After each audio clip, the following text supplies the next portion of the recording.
Welcome to Indonesia, a 15-hour flight from the UK. It's a beautiful sun trap on the equator spread over 13,000 islands.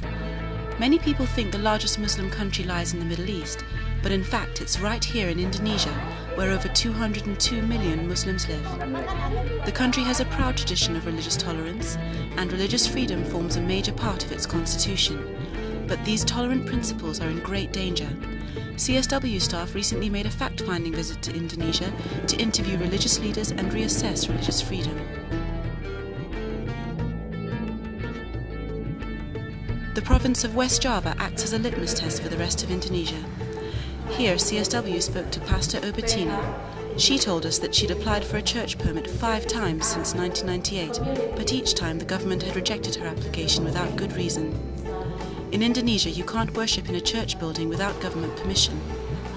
Also in West Java, Reverend Palti church premises were shut down by the local authorities despite having a permit.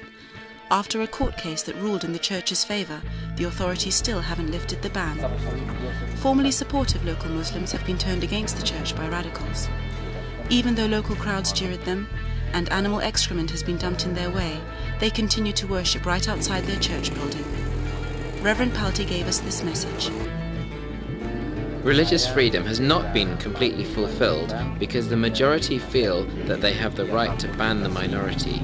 My hope is that all who sympathise with religious freedom pray for Christians in Indonesia so that we can hold fast in this situation without becoming like those who have committed violence against this church.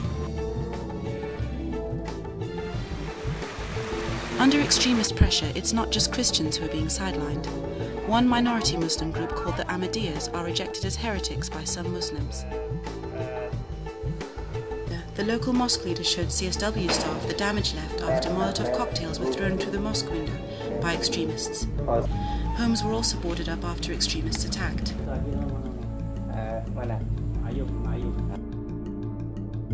Further to the east, in West Papua, the government has overseen a policy of massive Muslim migration into a predominantly Christian area. Many Papuans fear that their culture and Christian beliefs will be wiped out entirely.